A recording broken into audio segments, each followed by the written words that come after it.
स्वागत है दोस्तों आपका नीलकंठ सीरीज़ के इस भाग 3 में। तो ज़्यादा समय न लेते अपने वीडियो स्टार्ट करते हैं। आज का विचार थॉट ऑफ द डे में है कि गलती एकमात्र तरीका है जिससे पता चलता है कि आप मेहनती हो या नहीं हो। यदि आप कोई कार्य करते हो तो उसका परिणाम है वो आपको यदि सही मिले तब तो आपने उसके लिए परिश्रम किया है, और यदि आपको परिणाम अच्छा न मिले तो आपने उसके लिए मेहनत नहीं किया है। और गलती एकमात्र ही ऐसा तरीका होता है जिससे अपने पता चलता है कि आप कितने मेहनती हो। तो आज का हमारा पहला क्वेश्चन है, शक्ति का मात्रक क्या है? शक्ति का मात्रक क्या है? पहला ऑप्शन है न्यूटन, वाट, जूल, इनमें से कोई नहीं। तो इसका राइट आंसर हो जाएगा सी ऑप्शन, जूल है वो क्या है, शक्ति का मात्रक है। एक्सरे का आविष्कार किसने किया था? एक्सरे का आविष्कार है वो किसके द्वारा किया गया था? रदरफोर्ड के द्वारा, न्यूटन के द्वारा, रोंटजेन के द्वारा, बेयर्ड के द्वारा। तो इसका राइट आंसर हो जाएगा रोंटजेन द्वारा इसका आविष्कार है वो किया गया था। सी ऑप्शन इसका सही हो जाएगा। छापे खाने का आविष्कार किसने किया था? छापे खाने का आविष्कार किसके द्वारा किया गया था? विलियम कैक्सटन द्वारा, रॉबर्ट वॉटसन द्वारा, रोंटजेन द्वारा, कार्ल बेंज के द्वारा। तो इसका राइट आंसर हो जाएगा, इसका राइट आंसर ए ऑप्शन हो जाएगा, विलियम कैक्सटन के द्वारा है वो छापे खाने का आविष्कार किया गया था। सापेक्षता के सिद्धांत की खोज किसने की थी? आइंस्टीन ने, एडिसन ने, खुराना ने, न्यूटन ने। तो इसका राइट आंसर हो जाएगा आइंस्टीन के द्वारा है वो सापेक्षता का जो सिद्धांत है उसकी खोज आइंस्टीन के द्वारा की गई थी। अंधे के पढ़ने के लिए लेखन पद्धति का आविष्कार किसके द्वारा किया गया था? अंधा व्यक्ति होता है वो जो पढ़ाई करता है या फिर जो उनके द्वारा किताबों का अध्ययन किया जाता है उसका आविष्कार किसने किया था? मैडम क्यूरी द्वारा, आइंस्टीन द्वारा, लुई ब्रेल द्वारा या आर्किमिडीज द्वारा। तो इसका राइट आंसर हो जाएगा सी ऑप्शन, लुई ब्रेल द्वारा इसका आविष्कार किया गया था। डीएनए की खोज किसने की थी? प्रोफेसर चंद्रशेखर ने, वाटसन एंड क्रिक ने, डाल्टन द्वारा, खुराना द्वारा। तो इसका राइट आंसर हो जाएगा डाल्टन के द्वारा है वो डीएनए की खोज की गई थी। फाउंटेन पेन का आविष्कार किसने किया था? फाउंटेन पेन का आविष्कार है वो किसके द्वारा किया गया था? वाटरमैन द्वारा, जिलेट द्वारा, फ्राडे द्वारा, लेट स्टेनियर द्वारा। तो इसका राइट आंसर हो जाएगा ए ऑप्शन, वाटरमैन द्वारा है वो फाउंटेन पेन का आविष्कार किया गया था। इलेक्ट्रॉनिक कंप्यूटर का आविष्कार किसके द्वारा किया गया था? इलेक्ट्रॉनिक कंप्यूटर का आविष्कार किसके द्वारा किया गया था? पास्कल द्वारा, जेपी एक्टर्स द्वारा, चार्ल्स बेबेज द्वारा, क्लियार्डर द्वारा। तो इसका राइट आंसर हो जाएगा जेपी एक्कर्ट द्वारा इसका आविष्कार है वो किया गया था। बी ऑप्शन इसका राइट आंसर हो जाएगा, B option. Miners safety lamps की खोज किसने की थी? एडिसन द्वारा, हम्फ्री डेवी द्वारा, रिचर्ड आर्कराइट द्वारा, फेराडे द्वारा। तो इसका बी ऑप्शन है वो सही हो जाएगा, हम्फ्री डेवी द्वारा है वो माइनर्स सेफ्टी लैंप का खोज किया गया था। ऑटो हॉर्न किस आविष्कार से संबंधित है? कृत्रिम रेडियो एक्टिवा, नाभिकीय संलयन, नाभिकीय विखंडन, आपेक्षिक सिद्धांत का। तो इसका सी ऑप्शन है वो राइट आंसर हो जाएगा, नाभिकीय विखंडन का ऑटो हॉर्न है वो आविष्कार उससे संबंधित है। वोल्ट किसका मात्र है? विद्युत धारा का, प्रतिरोध का, विभवांतर का, विशिष्ट प्रतिरोधों का। तो इसका सी ऑप्शन है वो राइट आंसर हो जाएगा, विभवांतर का मात्रक है। निम्नलिखित में से किस वैज्ञानिक ने वंशानुगति के सिद्धांत को खोजा था? डार्विन ने, मेडल ने, ड्रीवीज ने, लेमार्क ने। तो इसका बी ऑप्शन है वो सही हो जाएगा, मेंडल ने है वो वंशानुगत की सिद्धांत का खोज किया था। पेनिसिलिन का आविष्कार किसने किया था? अलेक्जेंडर फ्लेमिंगो ने, हार्वर्ड द्वारा, हॉनसन द्वारा, रॉबर्ट कोच द्वारा। तो इसका ए ऑप्शन है वो सही हो जाएगा, अलेक्जेंडर फ्लेमिंग के द्वारा है वो पेनिसिलिन का आविष्कार किया गया था। चेचक के टिक्के का आविष्कार किसके द्वारा किया गया था? प्रिस्टले द्वारा, रेफ वेटिन द्वारा, एडवर्ड जेनर द्वारा, लाइट द्वारा। तो इसका सी ऑप्शन है वो सही हो जाएगा, एडवर्ड जेनर द्वारा है वो चेचक के टिक्के का आविष्कार किया गया था। बढ़ते हैं अगले क्वेश्चन की तरफ। प्रकाश वर्ष किसका मात्रक है? समय का, प्रकाश की तीव्रता का, दूरी का, इनमें से कोई नहीं। तो इसका सी ऑप्शन है वो राइट आंसर हो जाएगा। दूरी का मात्रक है वो क्या है? प्रकाश वर्ष होता है।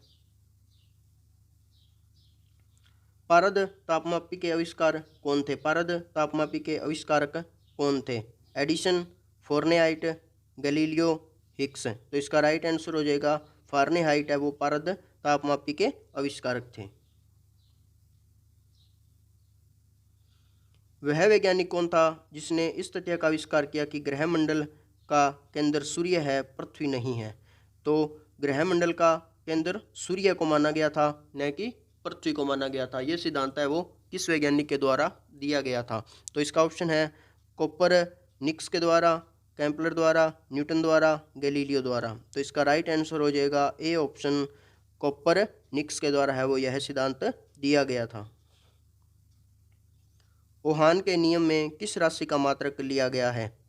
ओहान के नियम में किस राशि का मात्रक लिया गया है? विद्युत धारा को, प्रतिरोध धारा का, विभवांतर का, विद्युतीय धारिता का। तो इसका बी ऑप्शन है वो सही आंसर हो जाएगा, प्रतिरोध का। अणु के कृत्रिम विभाजन की खोज किसने की थी? डाल्टन ने, फर्मी ने, रदरफोर्ड ने, मैडम क्यूरी ने। तो इसका राइट आंसर हो जाएगा बी ऑप्शन, फर्मी द्वारा है वो अणु के कृत्रिम विभाजन की खोज है वो की गई थी, विभंजन की खोज की गई थी। हाइड्रोजन की खोज किसके द्वारा की गई थी? प्रिस्टले द्वारा, बॉयल द्वारा, चार्ल्स द्वारा, कैविडिस द्वारा। तो इसका राइट आंसर हो जाएगा डी ऑप्शन, कैविडिस के द्वारा है वो हाइड्रोजन की खोज की गई थी।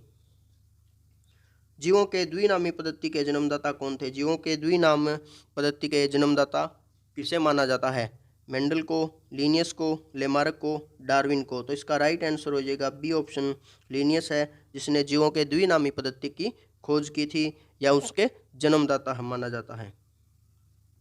कौन सी धातु कॉपर सल्फेट के घोल से अभिक्रिया नहीं करता है?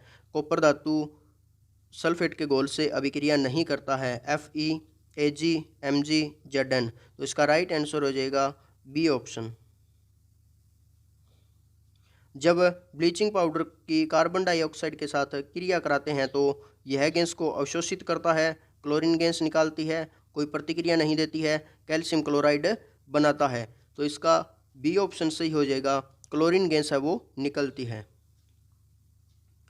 गुणसूत्रों में विभाजन न होकर जो कोशिका विभाजन होता है उसे क्या कहा जाता है? सूत्री विभाजन, असूत्री विभाजन, अर्धसूत्री विभाजन या बीज गुणजनन। तो इसका बी ऑप्शन है वो राइट आंसर हो जाएगा, असूत्री विभाजीकरण कहा जाता है, जिसको समस्त बहुकोशीय जंतुओं में किसी विशिष्ट समूह में रखा जाता है। माटाजोआ, प्रोटोजोआ, पेरिफेरा, आर्थ्रोपोडा। तो इसका राइट आंसर हो जाएगा ए ऑप्शन, मेटोजोआ इसका सही आंसर होगा। कौन सा जीवाश्म ईंधन नहीं है? फॉसिल फ्यूल है वो इनमें से कौन सा नहीं है? प्राकृतिक गैस, पेट्रोलियम, कोयला, काठ कोयला जिसको चारकोल कहा जाता है। तो इसका राइट आंसर हो जाएगा डी ऑप्शन, काठ कोयला है वो क्या है? जीवाश्म ईंधन के रूप में नहीं काम में आता है। सबसे छोटी अंतःस्रावी ग्रंथि कौन सी है? पीयूष ग्रंथि है, प्राबुट है, अधिकवृक्क एड्रेनिल है या फिर वर्षण है। तो इसका राइट आंसर हो जाएगा पीयूष ग्रंथि है वो सबसे छोटी अंतःस्रावी ग्रंथि होती है। निम्नलिखित में से किसमें कोबाल्ट उपस्थित रहता है? कोबाल्ट की उपस्थिति किस में रहती है? हीमोग्लोबिन में, क्लोरोफिल में, विटामिन सी में, विटामिन B12 में। इसका राइट आंसर हो जाएगा डी ऑप्शन, विटामिन B12 में है वो कोबाल्ट की उपस्थिति रहती है। आयनोस्फीयर की ऊंचाई किलोमीटर में है। आयनोस्फीयर की ऊंचाई किलोमीटर में है। 1 किमी, 10 किलोमीटर, 100 किलोमीटर, 1000 किलोमीटर। तो इसका राइट आंसर सी ऑप्शन हो जाएगा 100 किलोमीटर।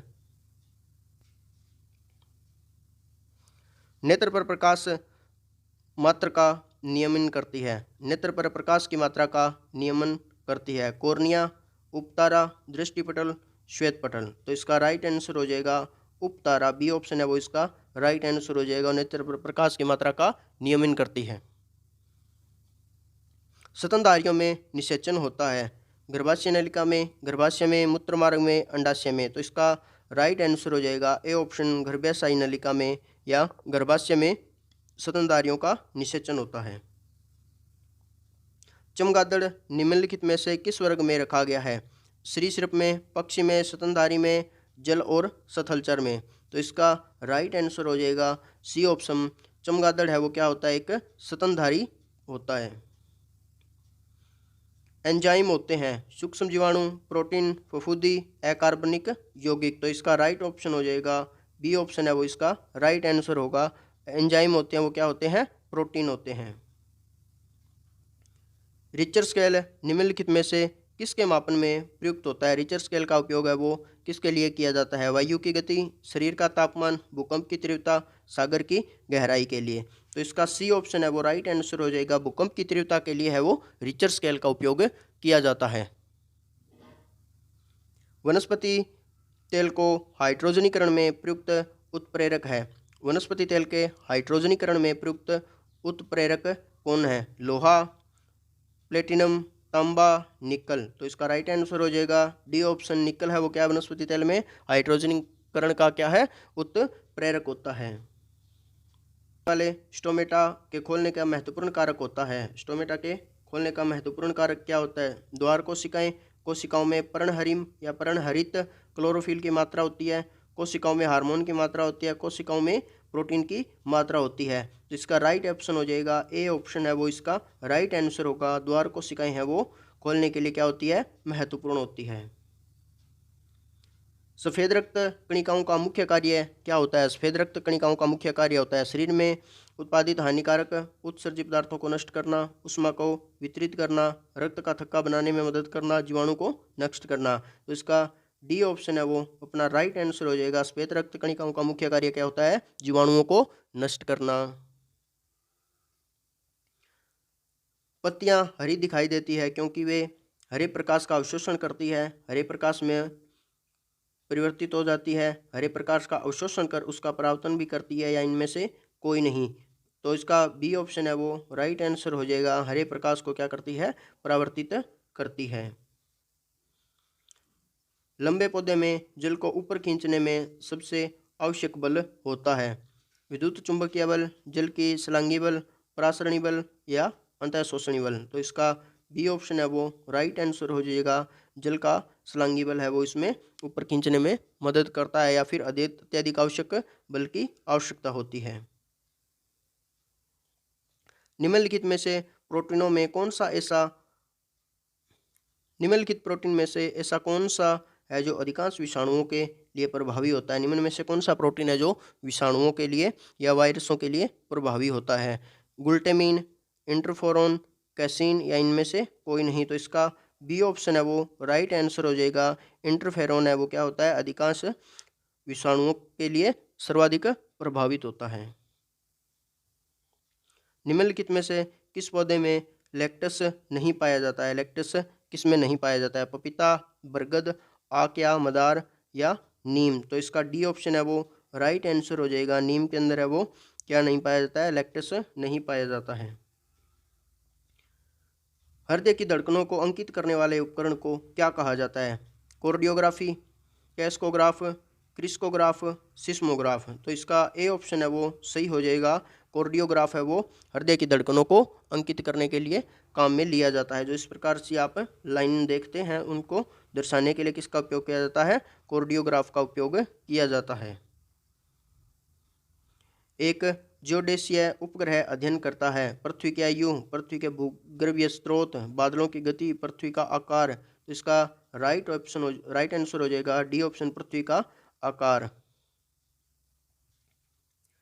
वाहन के इंजन को ठंडा करने वाला उपकरण किस नाम से जाना जाता है, या वाहनों के इंजन को ठंडा करने वाला उपकरण को क्या कहते हैं? Refrigerator, radiator, carburettor, GM counter. तो इसका बी ऑप्शन है वो आपका राइट आंसर होगा। रेडिएटर के नाम से जाना जाता है। निम्नलिखित में से कौन सा रोग सबसे घातक होता है? सबसे घातक रोग कौन सा होता है? चेचक, पोलियो, मलेरिया, एड्स। तो इसका डी ऑप्शन है वो राइट आंसर हो जाएगा। एड्स है वो सर्वाधिक घातक रोग होता है। त्रिविध टीका किन 3 रोगों के लिए दिया जाता है? डिप्थीरिया, चेचक और टाइफाइड, डिप्थीरिया, चेचक तथा पीलिया, डिप्थीरिया काली खांसी तथा टिटनेस, डिप्थीरिया, पीलिया तथा टाइफाइड। तो इसका सी ऑप्शन राइट आंसर हो जाएगा। डिप्थीरिया, काली खांसी और टिटनेस के लिए है वो त्रिविध टीके का उपयोग किया जाता है। निम्नलिखित में से कौन सा विद्युत का सुचालक है? विद्युत का सुचालक कौन सा है? अक्रिय गैस, वायु, प्लाज्मा, जलवाष्प। तो इसका सी ऑप्शन है वो अपना राइट आंसर हो जाएगा, प्लाज्मा सही ऑप्शन होगा। पौधों के लिए अनिवार्य तत्वों की कमी किन किन पौधों के लिए अनिवार्य तत्वों की कमी किन को देकर दूर की जा सकती है? नाइट्रोजन, पोटास और फास्फोरस, तांबा, नाइट्रोजन और लोहा, लोहा, मैग्नीशियम और पोटास, जस्ता, बोरेन और तांबा। तो इसका राइट आंसर हो जाएगा डी ऑप्शन, जस्ता, बोरेन और तांबे को देकर हम जो अनिवार्य तत्वों की कमी होती है उसको पूरा किया जा सकता है। जिप्सम के सबसे विशाल भंडार किस देश के राज्य में पाए गए हैं? जिप्सम के विशाल भंडार है वो किस देश के राज्य में सर्वाधिक मात्रा में पाए जाते हैं या सर्वाधिक पाए गए हैं? मध्य प्रदेश में, राजस्थान में, कर्नाटक में, तमिलनाडु में। तो इसका बी ऑप्शन है वो राइट आंसर हो जाएगा। राजस्थान में है वो सर्वाधिक जिप्सम के भंडार पाए जाते हैं।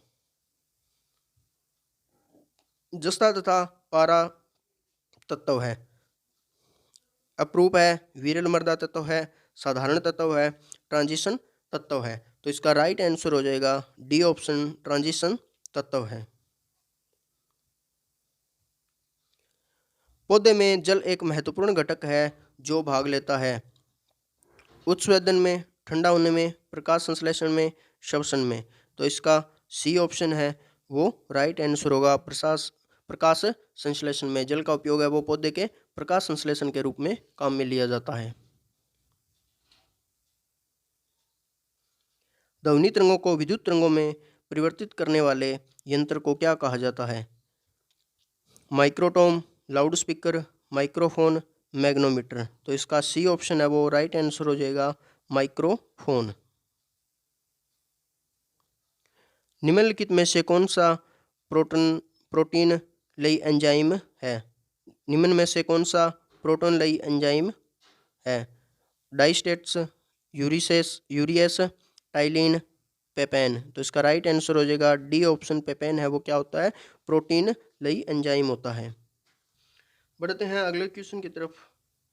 अगला क्वेश्चन है, द्रव्यों में आवेश का प्रवाह होता है अणुओं द्वारा, आयनों द्वारा, इलेक्ट्रॉन द्वारा, परमाणुओं के द्वारा। तो इसका बी ऑप्शन है वो राइट आंसर हो जाएगा, आयनों द्वारा है वो द्रव्यों में आवेश का क्या होता है? प्रवाह होता है, फ्लो जिसको कहा जाता है। डोलोमाइट का महत्वपूर्ण उपयोग किस उद्योग में किया जाता है? डोलोमाइट का उपयोग सर्वाधिक किस प्रकार के उद्योगों में किया जाता है? सीमेंट उद्योग में, इस्पात तथा उससे संबंधित उद्योगों में, निर्माण कार्यों में, उर्वरक उपयोग में। तो इसका बी ऑप्शन है वो राइट आंसर हो जाएगा, इस्पात तथा उससे संबंधित उद्योगों में है वो डोलोमाइट का उपयोग किया जाता है। वह कौन सी गैस है जो अक्रिय होते हुए भी स्थायी नहीं है? अक्रिय होते हुए भी स्थायी गैस नहीं है। हीलियम, रेडान, नाइट्रोजन और जिनान। तो इसका राइट आंसर हो जाएगा बी ऑप्शन है वो इसका राइट आंसर हो जाएगा। कोशिका में माइटोकॉन्ड्रिया पाए जाते हैं केंद्रक में, केंद्रिकीय में, कोशिक द्रव्य में, कोशिका भित्ति में। तो इसका राइट आंसर हो जाएगा सी ऑप्शन, कोशिका द्रव्य में पाए जाते हैं।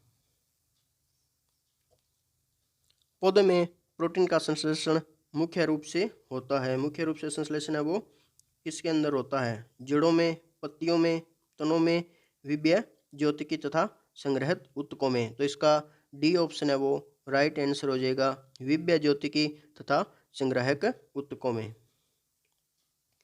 गेहूं के दाने में पाई जाने वाली प्रोटीन का नाम क्या है? एम्बुमिन, ग्लोबुलिन, गुल्टेलिन और हिस्टोन। तो इसका सी ऑप्शन है वो राइट आंसर हो जाएगा, ग्लूटेलिन है वो गेहूं के दाने में पाए जाने वाला प्रोटीन होता है। विभव प्रवणता का मापक क्या होता है? कूलाम, ओम सेमी, वोल्ट सेमी, एम्पियर। तो इसका बी ऑप्शन है वो राइट आंसर हो जाएगा, ओम सेम्पी। तो दोस्तों आज की नीलकंठ सीरीज का हमारा जो तीसरा भाग है वो पूरा हो चुका है। और यदि आपको वीडियो अच्छी लगी हो तो आप वीडियो अपने दोस्तों के साथ शेयर करें और चैनल को सब्सक्राइब करें और बेल आइकन को प्रेस कर दें ताकि आने वीडियो का नोटिफिकेशन है वो सबसे पहले मिल जाए। अभी तक हमारे टेलीग्राम चैनल को ज्वाइन नहीं किया है दोस्तों, तो टेलीग्राम चैनल को ज्वाइन कर लें, उसकी लिंक है वो आपको डिस्क्रिप्शन में मिल जाएगी। और जो क्लास की पीडीएफ होती है वो उसी चैनल के अंदर आपको उपलब्ध करवा जाएगी। तो चलिए दोस्तों, मिलते हैं अगले वीडियो में। तब तक के लिए जय हिंद, जय भारत। स्वस्थ रहिए, मुस्कुराते रहिए।